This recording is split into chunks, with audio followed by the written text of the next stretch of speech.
be sure to comment, subscribe, and click the notifications bell. 1, 2, 3. Hey, what's up guys? JD, Venom, part of Venom Nation Wrestling, and this is the Mae Young Classic, episode 6. Review here today, here live Tuesday before SmackDown Live here tonight. Actually, no, this wouldn't be on Tuesday. This actually be on Wednesday. This would be on Wednesday. What am I talking about? For NXT, episode 5 was for SmackDown. I'm recording this on Monday, so don't shoot me. Don't shoot me. But anyway, if you guys are new to the channel, be sure to leave me a thumbs up like that. Be sure to subscribe to the channel. Be sure to follow me on Twitter and like the Facebook page, where both links are down below. Tell your friends and family to join the JD Venom Nation on YouTube. So right now, guys, we got live up on the channel, SmackDown live review, Monday Night Raw review, NXT review should be coming later tonight, hopefully. Don't hold me to that. We'll see. We'll see if that's coming later tonight. Also, as well, Call of Duty gameplays up live on the channel. Episodes 1 through 5 so far of the Mae Young Classic. So a lot of wrestling content up on the channel. The Gainer podcast is this Friday as well. Got some fantastic news for you guys this week as well that you guys definitely will want to hear and don't want to miss out on. But we're not here to talk about all the other jazz. You guys are here for the Mae Young Classic episode 6. We are in our other half of the bracket for the second round, and we got 4 spots left. 4 spots left to see who's going to be going on to the quarterfinals. Sit back, relax for about 20 minutes with me, and let's hear on who went on to the quarterfinals. I know, you guys may not. First match is Lacey Evans versus Toni Storm. Okay, Lacey Evans, who defeated Tanara Conti. I can't remember her name. The chick from Brazil in the first round. And again, I said Conti. She has heel upside potential, like Bianca Belair. I definitely see her being, if they get her in-ring skills down, and like I said, if she learns a little bit of English, she will be a great heel. Okay, Bianca Belair, I gave her praises yesterday. You guys heard about that already. She's gonna be a star. She is going to be a star. But she went up against Lacey Evans, who won against Conti, who is no slouch herself. She has amazing babyface potential. Went up against Toni Storm. Toni Storm, who's young, she's sexy, she's talented, she has a look, she knows what she's doing in the ring for being so young at the age of 21, and she has a lot of upside as well. With that being said, though, this match wasn't a great match. It was good, but it wasn't a great match. Okay, I'm gonna call it. I'm gonna call it like it is. It wasn't a great match, but they worked hard. They worked hard. They did. They worked hard, and and they and the fans were, they were eating out of Toni Storm's hands in this match. Lacey Evans, the fans like Lacey Evans as well, but she's not as over as of yet. She's gonna get over, eventually, but I just think that right now that there's just something that's missing with Evans. I'm not too sure what it is. She has amazing babyface potential, but I don't know if she's gonna reach that full potential. Anyway, match begins. They lock up, and and it was a very clean back and forth at the beginning. Evans looks for a head scissors, but Storm escapes. Evans looks to pick up the pace and use her power, but Storm cuts her off and does some of the hip attacks. It's butt attacks. She's using her ass cheek. It's a butt. Okay, it's not a booty butt. It's not an ass butt. It's a butt. Okay, it's a butt to to fucking Lacey Evans' head. And Toni Storm's sexy as shit. I mean, ooh. Aussie, right? Or is she New Zealand? Oh, God. Aussie. No, yeah, it was Aussie. Because they had some Australian fans in the crowd. They were doing some Aussie chants. It was, I guess it's like an Australia thing. But being as it may, though, she's sexy, she's over, and she does have a look too as well. She can wrestle her ass off too. She has that strong style. She has that strong style type of style of wrestling that Toni Storm has.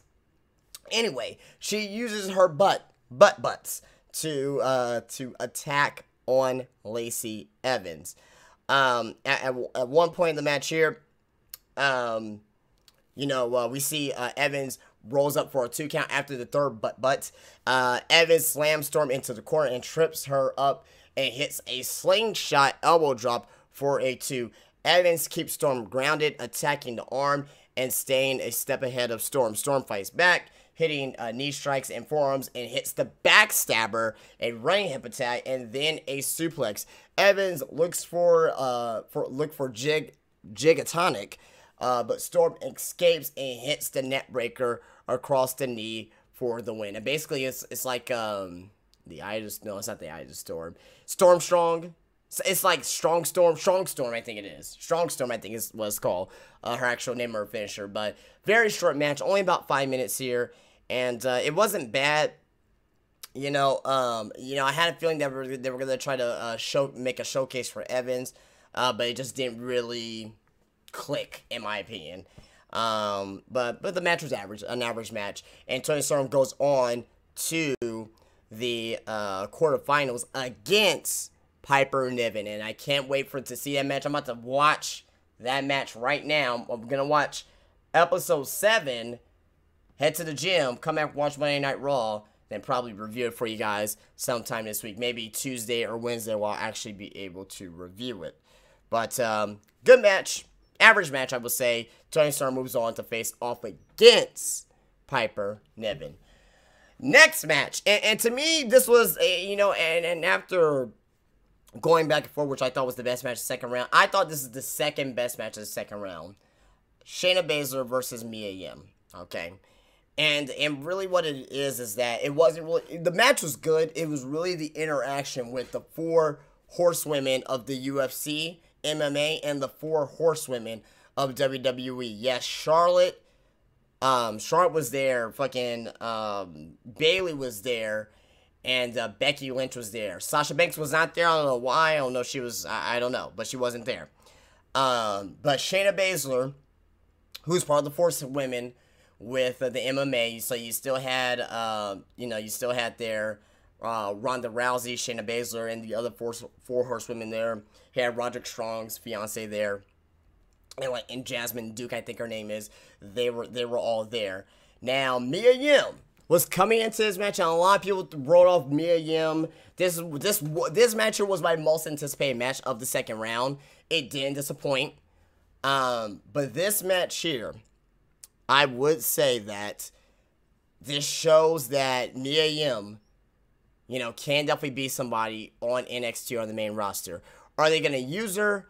I think WWE may use her, but for the wrong reasons. Unfortunately, Mia Yim has went through a domestic violence past. They may try to use that to their advantage.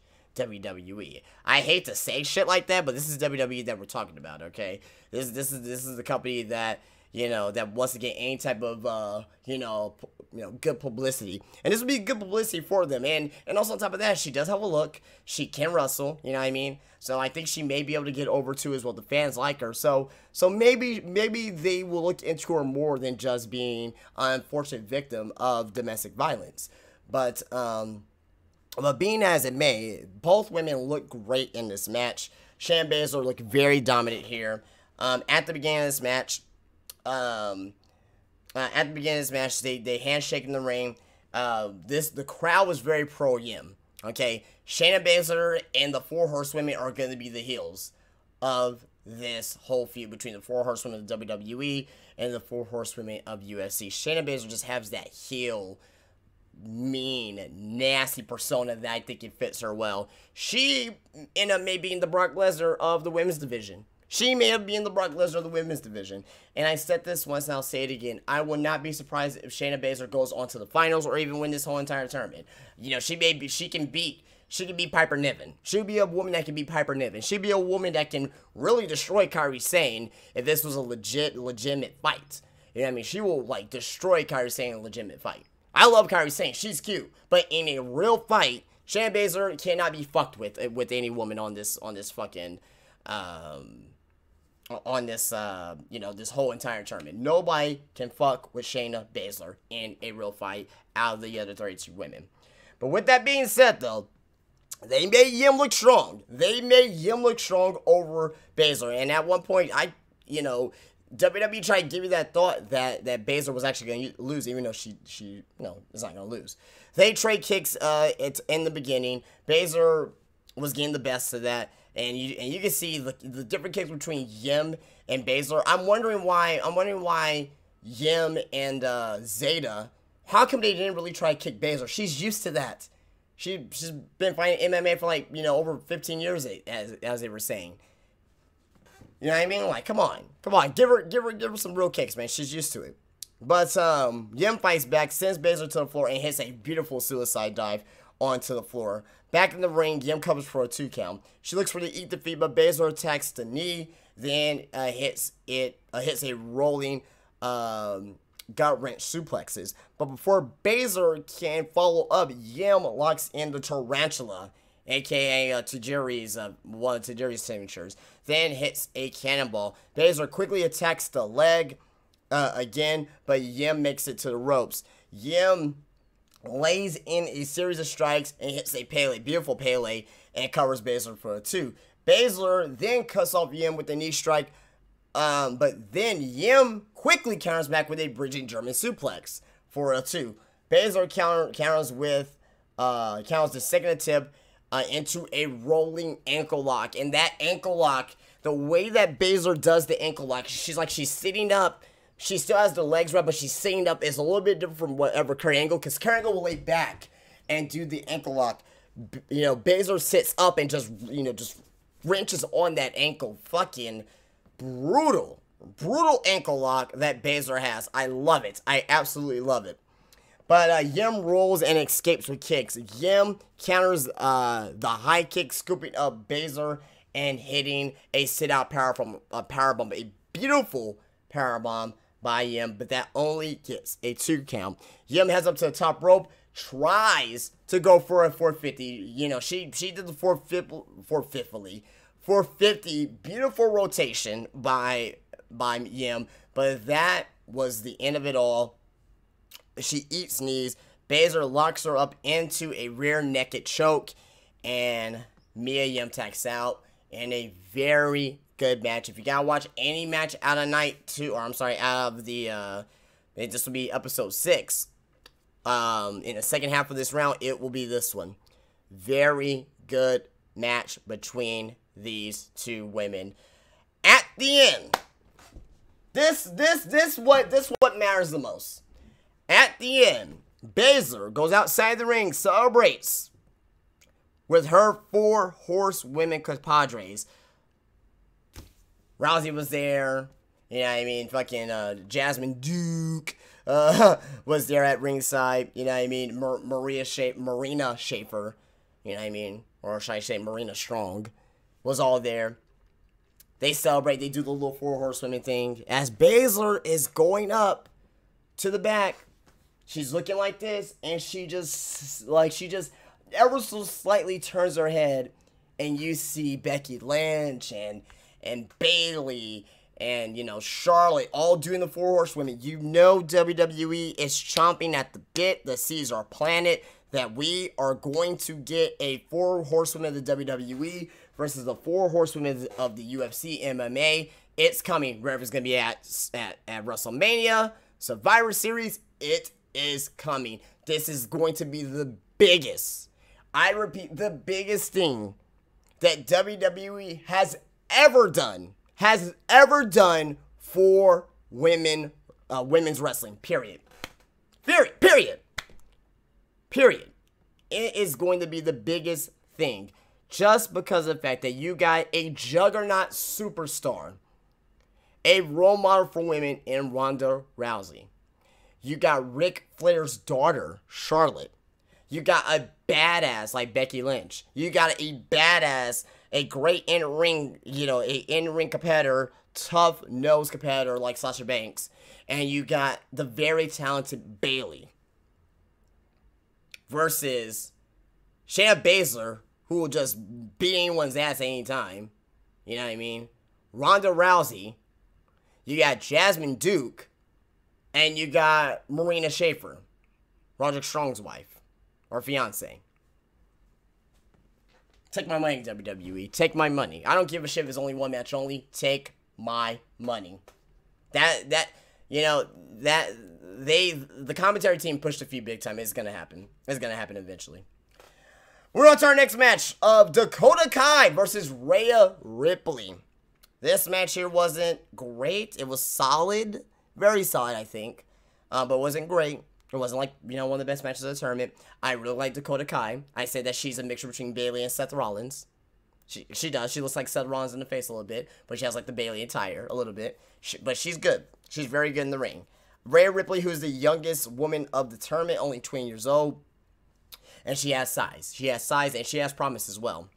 But at the beginning of this match, they lock up in the middle of the ring. Ripley looks to use her size and power to control. Kai picks up the pace and hits a beautiful arm drag and a beautiful drop kick and then a kick. Kai sends Ripley to the floor, but Ripley then hits a beautiful electric chair drop into the apron. We're kind of sick there. Gets the 2 count. Ripley now works a cravat, a nice little, cravat, you know what I mean? Old school wrestling there, slowing down the action. She follows with knee strikes, kicks, and a basement drop kick for a 2. Kai gets a roll-up, but Ripley escapes and hits a pop-up flapjack, covering for a 2. Ripley looks for the full Nelson Slam, but Kai counters with a kick. After some counters, Kai hits a kick, a drop kick, a face wash kick for a near call. But she's team kick. She's team kick. You know what I mean? The captain of team kick is Dakota Kai. So, and Kai was over. Kai was over in full sail. More Aussie chants early on in the match with Rhea Ripley because she's Australian too. Ripley then hits a super kick and Norlights suplex, which is kind of, I don't want to say botched, but it didn't really look smooth, but it did get a 2 count for a near fall. Ripley lays the boot to Kai, sets her up to the top rope and follows up. Kai fights off the suplex and then strikes. They trade strikes for a little bit. Ripley gets into the tree of woe, and out of nowhere, double stomp from the top rope in the tree wheel position from Dakota Kai, and that is for the 1-2-3 victory. Dakota Kai moves on to the quarterfinals against Kairi Sane. That is going to be a match to definitely look out for, of Kairi Sane and Dakota Kai. But Dakota Kai wins in about 7 minutes with the double stomp. And in our main event, to end off round 2, and to me, this match, I love Candice. I love Candice LeRae. I really love Candice LeRae. She is possibly one of the top 3, like I said, best women's wrestlers out of this entire tournament. Best women's wrestlers. You know what I mean? You got, I would say, Candice LeRae. I would say, Tessa Blanchard, you could probably put up there. Kairi Sane, you could probably put up there. You know what I mean? Piper Niven, you could probably put up there. But if you put Candice LeRae in your top 3, as far as the best women's in the tournament, I won't argue with you. I won't argue with you. But, I mean, you could probably put maybe 5 or 6 women up in that top 3. She went up against the Coast of Savoy. I expected this match to be great. Not great, but pretty good. I didn't really get that. We got a solid match. I think it was good. It was good. Not pretty good. Not great, but I thought it was, decent. Now, one thing I did not know was that Nicole Savoy was coming off a torn ACL, which I did not know about. So, that's probably why this match wasn't as good as I was thinking it was going to be. But Candice LeRae, fucking great babyface. She has huge amount of potential of being a babyface in NXT to become. I can see Candice LeRae being the face of the NXT women's division within her, Kairi Sane. Like, where we had the NXT women's division a couple years ago of Bayley and Charlotte and Sasha Banks and Becky Lynch. You know, when the original Four Horsewomen were down there, I could see something where we have like Candice LeRae and Kairi Sane and Bianca Belair. You know what I mean? I could see, you know, maybe 4 or 5 women that can really take control of the women's division in the next couple of years in NXT. You guys let me know what you think about that down in the chat. If you guys made that far in this video, let me know down in the chat.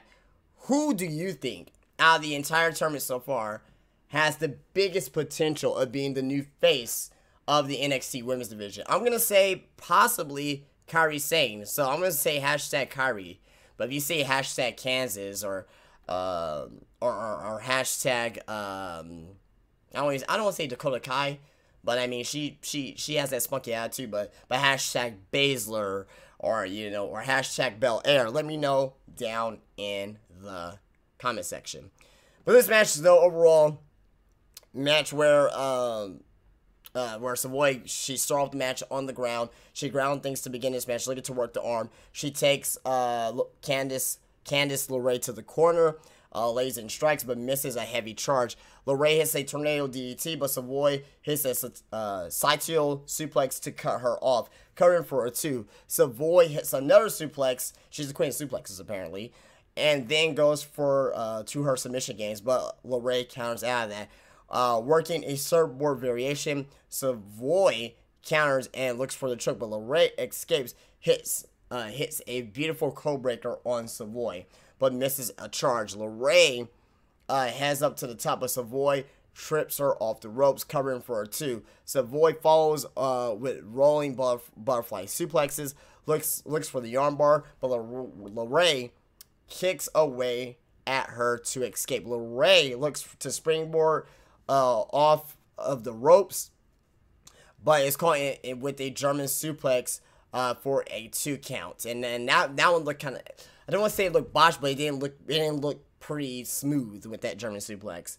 But again, she's coming off a torn ACL, so I'm gonna give her benefit of the doubt.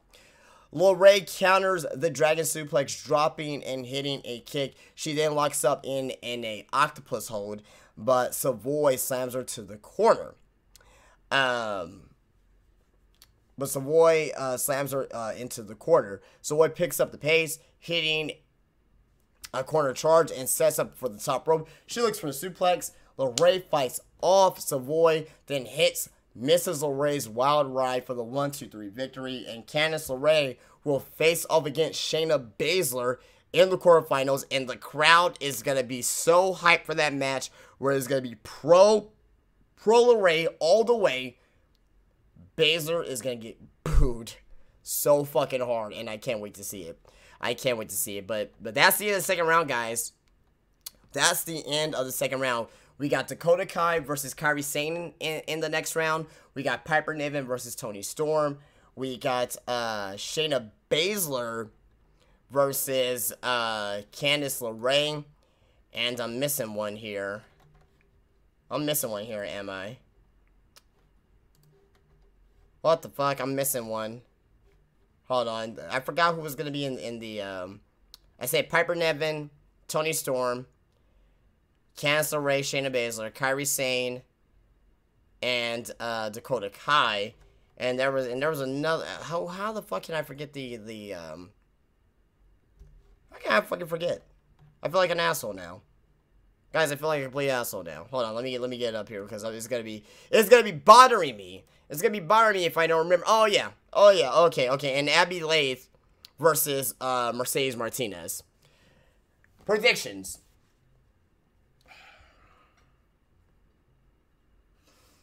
I'm really stuck between Abby Lath and Mercedes Martinez. I'm gonna say Abby Lath. Just because that I think that she's gonna face off against, because they're in the bracket. She's in the bracket with Shayna Baszler. I would love to see Mercedes Martinez and Shayna Baszler, because they're in the same bracket and they're friends, and I think they'll pull on a pretty damn good match. But I think a better match will be Abby Lath and Shayna Baszler. Okay, I see Piper Niven going on to face off against Kairi Sane. Then in the finals, it's gonna be Shayna Baszler versus Kairi Sane. That's why I think the finals will be Kairi Sane versus Shayna Baszler. Again, I have not seen the semifinals yet. I have not seen the quarterfinals yet. I'm about to watch the quarterfinals right now, but that's what I think as of right now. You guys let me know what you think about down in the comments. Do not spoil. Do not spoil. If you spoil, you will get blocked. Just saying.